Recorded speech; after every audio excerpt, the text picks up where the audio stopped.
सो hey guys, आज की इस वीडियो में हम बात करने वाले हैं अगर आपकी सिम कार्ड भी बंद हो चुकी है, उस पर कोई भी एक्टिविटीज नहीं हो रही थी जिस कारण से आपकी सिम बंद हो चुकी है, या फिर आपने काफी दिनों से रिचार्ज नहीं कराया था उस सिम पर तो आपकी सिम बंद हो चुकी है, या फिर चलते चलते आपकी सिम बंद हो चुकी है। अगर आपकी सिम को बंद हुए 3 मंथ से कम हुए हैं तो आप उसको कैसे रीएक्टिवेट करा सकते हैं, या फिर आपकी सिम को 3 मंथ से भी ज्यादा हो चुके हैं बंद हुए तो भी आप उस सिम को कैसे रीएक्टिवेट करा सकते हैं, या फिर आपकी सिम को बंद हुए 6 मंथ से भी ज्यादा हो चुके हैं तब भी आप उस सिम को कैसे रीएक्टिवेट करा सकते हैं, जो कि आज की इस वीडियो में आपको फुल डिटेल से step by step full process बताऊंगा कि आपको अपनी ओल्ड सिम जो आपकी बंद हो चुकी है उसको कैसे आपको रीएक्टिवेट करा सकते हैं। सो वीडियो आपके लिए बहुत ज्यादा हेल्पफुल होगी, इस वीडियो को लाइक कर देना एंड प्लीज चैनल को सब्सक्राइब करके बेल आइकन जो प्रेस कर देना। So without wasting any more time let's get started. अगर आपकी सिम को बंद हुए 3 महीने से कम हुए, मतलब 3 मंथ अभी हुए नहीं आपकी सिम को बंद हुए, तो इजीली उसको आप रीएक्टिवेट करा सकते हैं। इसके लिए आपको किसी भी नजदीकी स्टोर पर जाना है।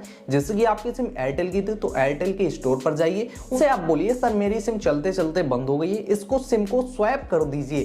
स्वैप का मतलब होता है आपकी सिम को रिप्लेसमेंट कर दिया जाता है, आपकी सिम रिप्लेस कर दी जाती है आपकी आईडी पर। और एक चीज और भी बताना चाहूंगा, जिस बंदे के नेम पर आईडी की सिम होगी उसी बंदे को जाना पड़ेगा स्टोर पर, उसका फिंगरप्रिंट लगेगा, उसका आधार कार्ड लगेगा एंड सिंपल से आपकी सिम रिप्लेसमेंट हो जाएगी और आपको एक डुप्लीकेट सिम प्रोवाइड करा दी जाएगी। मतलब सेम नंबर आपका रहेगा, उस सेम नंबर की न्यू सिम आपको प्रोवाइड करा दी जाएगी। तो इस तरीके से आप बड़ी आसानी से 3 मंथ अगर आपके नहीं हुए तो अपनी सिम को रीएक्टिवेट करा सकते हैं, सिम को स्वैप कराकर अपनी सिम को फिर से निकला सकते हैं। ये कुछ प्रोसेस आपको देखने को मिल जाता है, बट बात ये फंसती है अगर आपकी सिम को बंद हुए 3 मंथ से भी ज्यादा हो चुके हैं, फिर आप सोचते हैं भाई स्टोर पर भी आप जाते हैं, उधर पर भी बोलते हैं सर ये मेरी सिम बंद हो चुकी है इसको रीएक्टिवेट कर दीजिए या फिर सिम को स्वैप कर दीजिए, तो उधर पर भी डाटा नो फाउंड दिखाई देता है। अब आपको करना क्या है, सबसे पहले तो आपको चेक करा लेना है जिस भी रिसेंटली अभी जिस भी नेटवर्क पर थी उसके स्टोर पर जाइए, उनसे बोलिए सर सिम को स्वैप कर दीजिए। वो आपका आधार डिटेल लेंगे, फिंगरप्रिंट लगाएंगे, अगर रिकॉर्ड में होगी वो सिम तो आपको इजीली मिल जाएगी,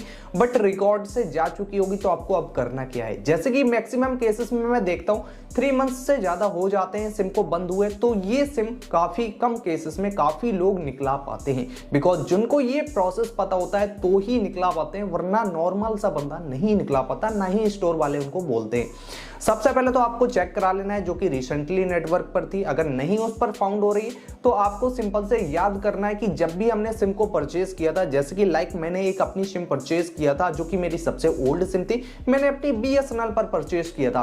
अब मैंने उसको पोर्ट कराकर जियो में करा लिया था और काफी दिनों से मैं आराम से जियो पर यूज कर रहा था। अब कंपनियों का सिस्टम होता है, जैसे कि जियो पर मेरी सिम आ चुकी थी ओल्ड वाली, बीएसएनएल से चेंज होकर जियो में आ गई थी। अब वो जियो की सिम मैं यूज कर रहा था, अब वो जियो की सिम मेरी बंद हो जाती है, फिर डेड हो जाती है नॉन एक्टिविटीज के कारण। अब मैं जियो के स्टोर पर जाता हूं तो उधर पर नो फाउंड बताया जाता है, मतलब उस पर सिम नहीं अलर्ट हो सकती। ये कुछ आपके साथ में सीन हो जाता है, आपके आधार कार्ड पर नो फाउंड बताती है कि जो जियो की सिम थी वो जियो कंपनी की तरफ से हटा दी गई है, मतलब जियो कंपनी से हटाकर आपकी बीएसएनएल में फिर से पहुंचा दी गई है, जो कि आपको पता है 3 मंथ तक उस कंपनी पर रहती है जिस कंपनी में आपने पोर्ट कराया था रिसेंटली, जिस कंपनी की सिम थी, और 3 मंथ के बाद कंपनी उस कंपनी को दे देती है जो कि आपकी ओल्ड कंपनी थी, मतलब जिस कंपनी से अलर्ट किया गया था नंबर, जैसे कि बीएसएनएल का नंबर था, बीएसएनएल सीरीज का नंबर था, तो 3 मंथ बाद जियो कंपनी बीएसएनएल को दे देगी कि भैया अपना नंबर लीजिए, फिर इसके बाद आपको ये नंबर मिल सकता है। अगर आपको ये याद है कि पहले किस कंपनी की थी, मतलब पहले जब एक्टिवेट कराई थी फर्स्ट टाइम वो किस कंपनी पर एक्टिवेट हुई थी, अगर ये आपको पता है तो आपको उसके स्टोर पर जाना है। जैसे कि मेरी जियो की थी,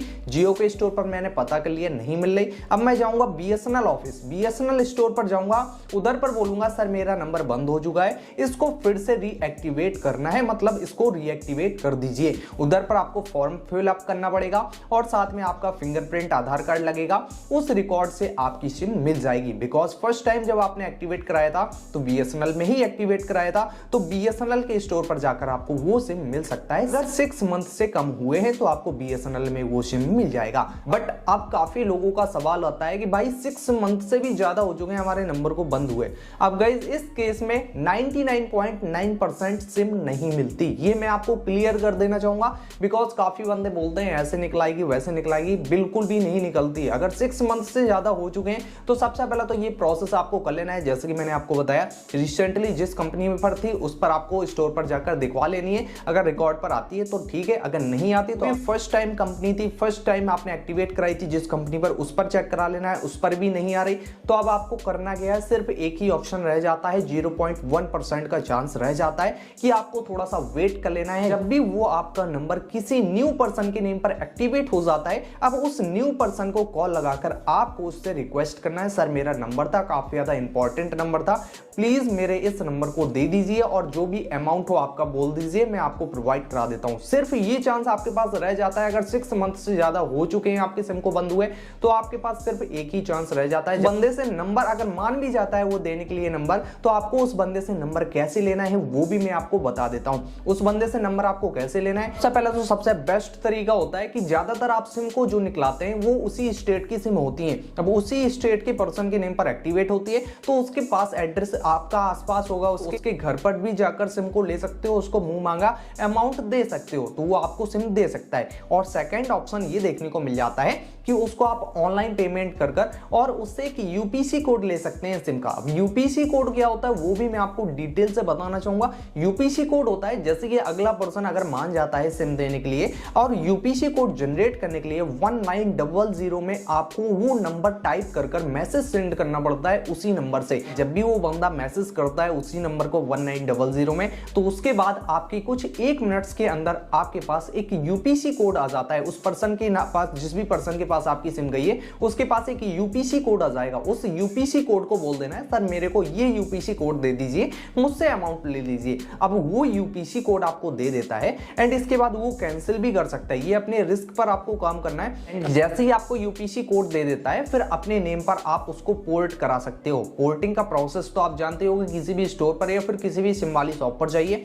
उधर पर उसको आप नंबर को पोर्ट करा सकते हो यूपीसी कोड की सहायता से। काफी ज्यादा इजी प्रोसेस आपको देखने को मिल जाता है। तो ये डिपेंड करता है सामने वाले पर्सन के पास, जिसके पास आपकी सिम अलर्ट की गई है, कंपनी ने अलर्ट किया है उस बंदे के नेम पर। तो अगर वो मान जाता है तो इजीली मिल जाएगी, अगर वो नहीं मानता तो आप कुछ भी नहीं कर सकते, वो सिम आपको बिल्कुल भी नहीं मिलेगी। तो ये प्रोसेस होते हैं गाइस सिम को रीएक्टिवेट कराने के। अगर आपके 6 मंथ से ज्यादा हो चुके हैं तो 99.9% केसेस में सिम आप बिल्कुल भी नहीं ले पाएंगे।